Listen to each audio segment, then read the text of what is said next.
pessoal, vamos lá para a nossa última aula sobre nomenclaturas, né? E essa aula vai ser a nomenclatura de funções mistas, ou seja, quando tem uma molécula que tem mais de uma função, eu vou ter então aí uma função principal. E como que a gente elege essa função principal? É aquela que, quando ela está na molécula, ela dá as propriedades químicas mais acentuadas, né? Por isso ela vai acabar sendo a principal e vai ser ela que vai determinar o sufixo da nossa nomenclatura. Bom, eu quero me demorar um pouco mais nessa nossa tela geral aqui para reexplicar como vão funcionar as prioridades agora que a gente tem mais de uma função. Então, no caso da cadeia principal, a gente vai ter aqui, primeiro, o maior número da função principal. Então, vamos supor, se tem aí mais de um grupo da função principal, eu tenho que ter o maior número dessas funções dentro da minha cadeia principal. Depois, o maior número de grupos funcionais no geral, então tentar manter todos os grupos funcionais dentro da cadeia. Aí, maior número de insaturações, maior número de carbonos e maior número de ramificações. Normal. No caso da numeração, os menores valores vão ir para a função principal.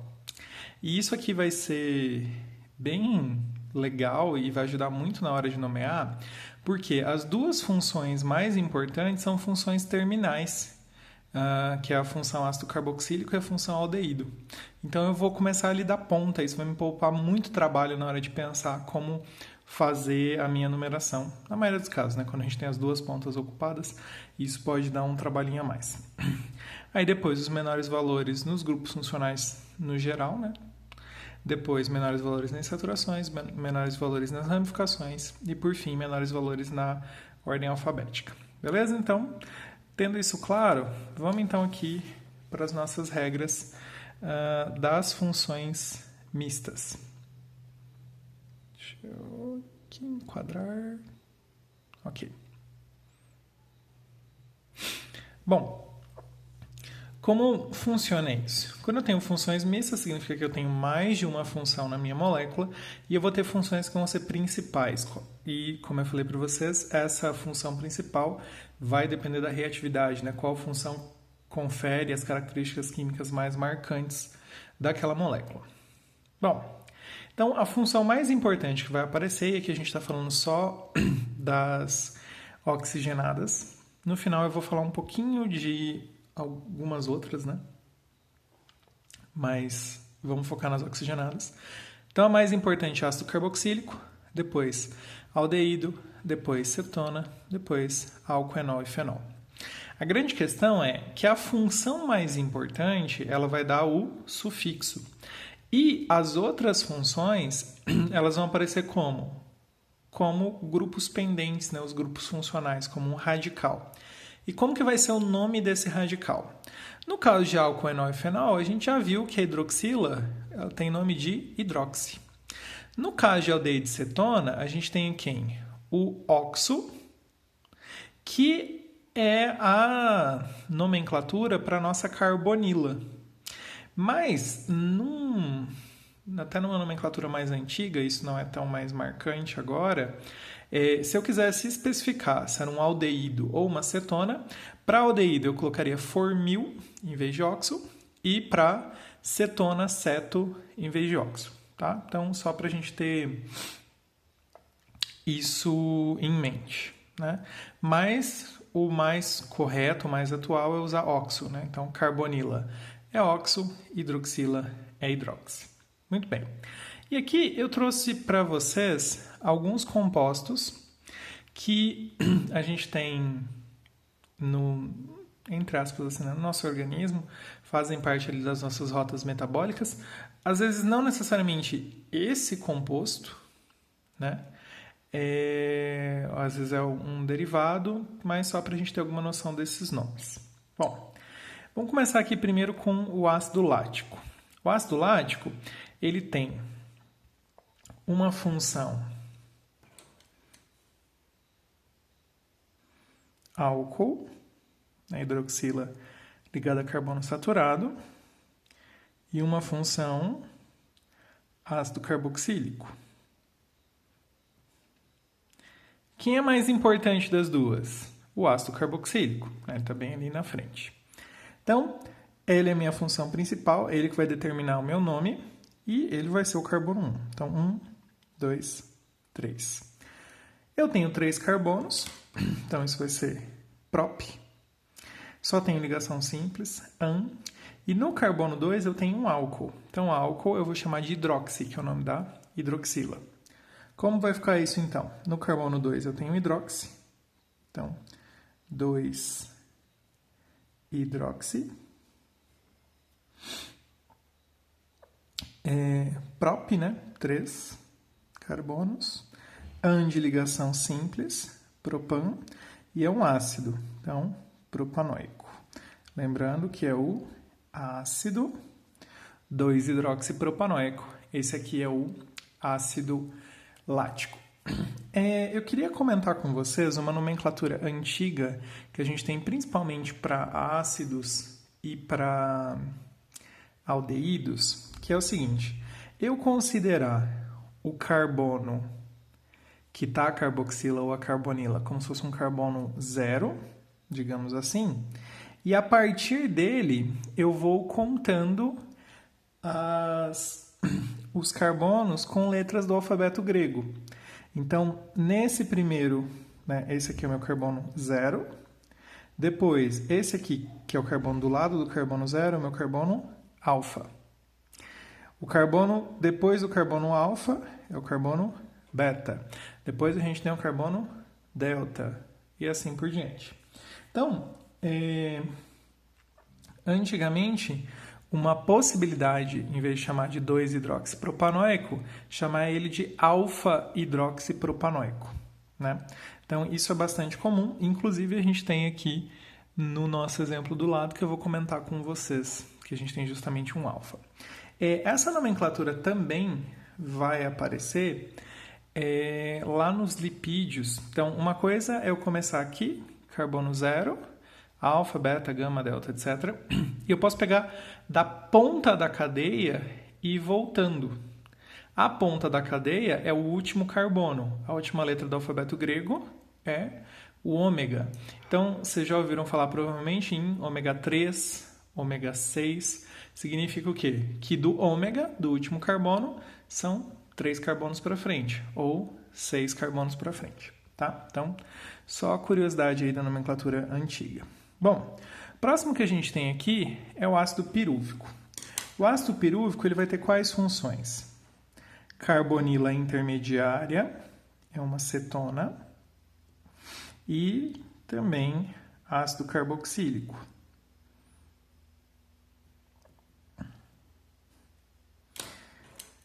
Carbono 1, carbono 2, carbono 3.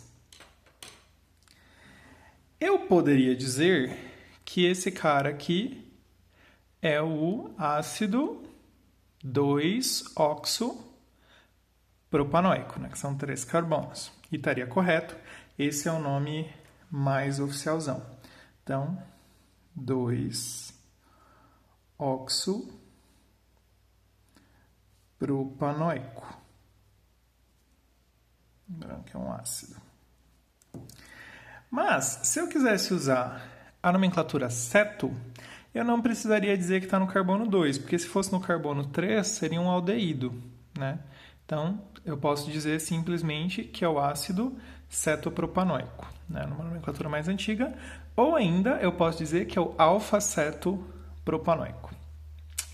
Beleza? Mas, nomenclatura mais atual, ácido 2-oxopropanoico, né? Que poderia ser um óxido no carbono 3 também. Bom, aqui o gliceraldeído. O que a gente tem? A gente tem função álcool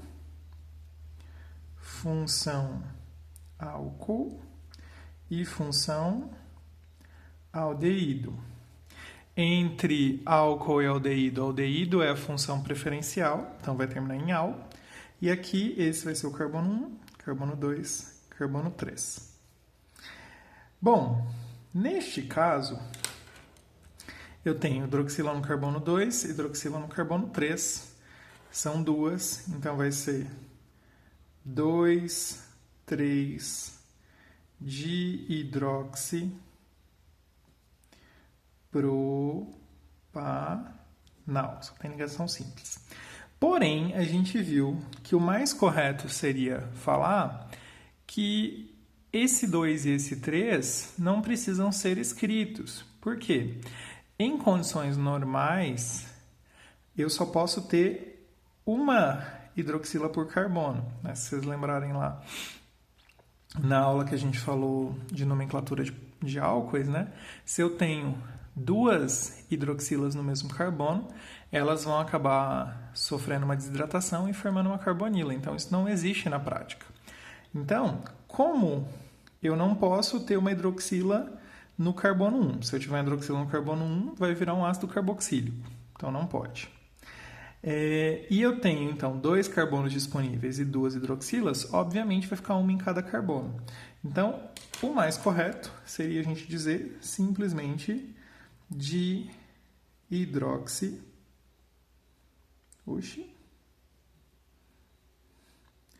dihidroxipropanal, sem os números na frente, tá?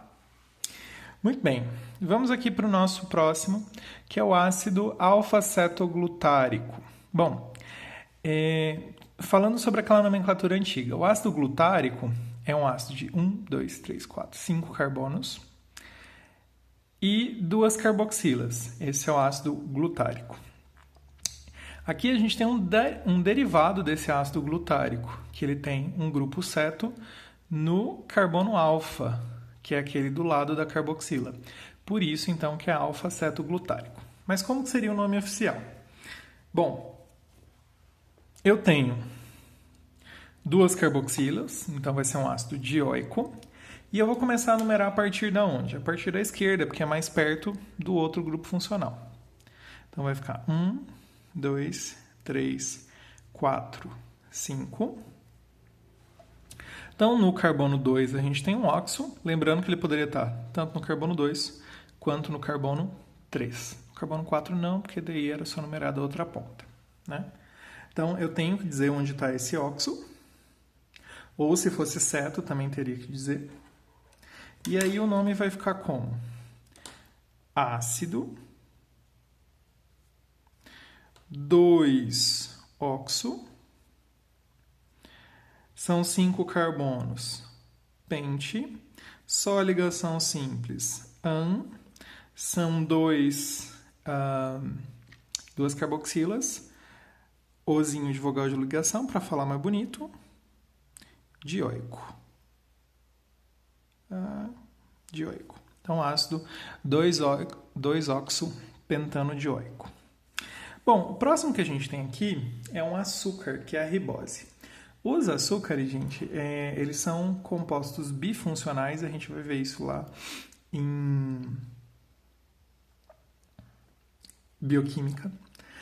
Compostos bifuncionais que podem ser ou poliálcool aldeído ou poliálcool cetona. No caso da ribose, ela é um poliálcool aldeído. A função mais importante é a função aldeído. Então, ela que vai dar a nossa terminação. E os álcoois vão vir na forma de hidróxido. Eu vou numerar a partir da carbonila. 1, 2, 3, 4, 5. E aqui, nesse caso, eu poderia pensar em falar 2, 3, 4, 5. São 4. Então, tetrahidroxi. São 5 carbonos. Pente, ligação simples, an, aldeído, al. Então, 2, 3, 4, 5 tetrahidroxipentanal. Mas, de novo, a gente cai naquele caso que o carbono 1 não pode ter hidroxila, me sobram 4 carbonos e 4 hidroxilas. Como eu só posso ter uma hidroxila por carbono, esses números eles são desnecessários, né? E aí vão ser suprimidos. Então, simplesmente tetrahidroxipentanal. Beleza, o próximo é um composto que não é do nosso organismo, mas a gente acaba usando ele, não diretamente ele, mas hoje em dia, mas um derivado dele, que é o ácido acetil salicílico, né, que é o famoso AS. Mas o composto original, que foi isolado de salgueiro, que era usado para dor de cabeça, é então esse ácido salicílico. Bom, esse ácido salicílico, ele é um ácido, né? Então a gente tem aqui função ácido carboxílico e função fenol. E, logicamente, o mais importante é o ácido carboxílico, é um derivado do ácido benzoico. E eu tenho aqui, no carbono 1, é o carbono do ácido benzoico, no carbono 2 é a hidroxila, né? 3, 4, 5, 6. Como que fica o nome desse carinha? É o ácido...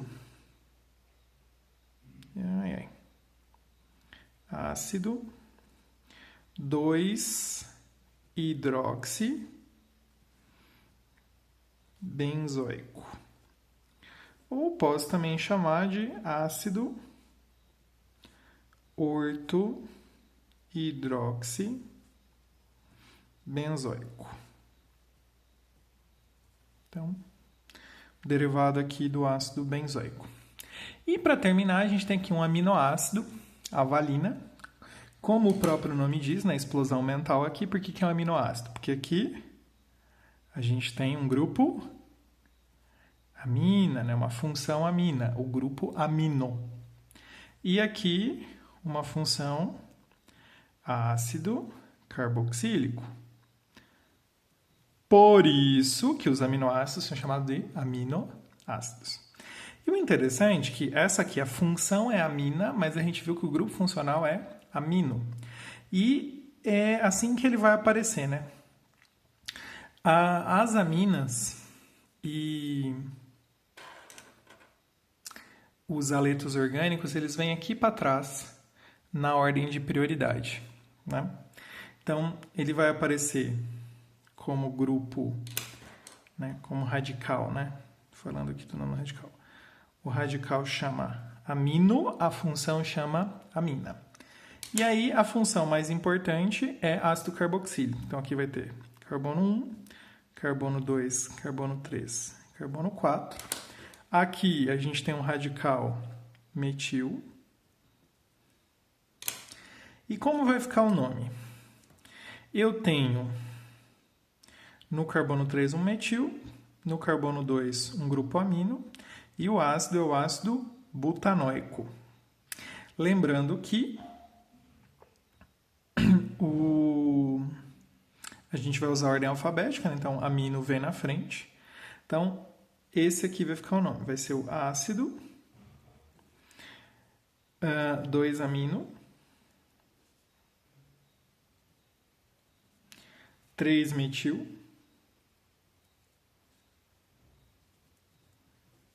e aí o ácido em si é o ácido butanoico. Então, esse aqui é o nome oficial do aminoácido valina, ácido 2-amino, 3-metil-butanoico. Só curiosidade, eu falei para vocês dos aletos orgânicos, né? Os aletos, eles vão aparecer como o nome do próprio aleto. O flúor é comum, às vezes, em vez de flúor, aparecer fluoro, né, com ozinho no final, para ficar mais sonoro, às vezes. Então, flúor quanto fluoro, os dois aparecem. Cloro, bromo e iodo, e aí diz a posiçãozinha deles.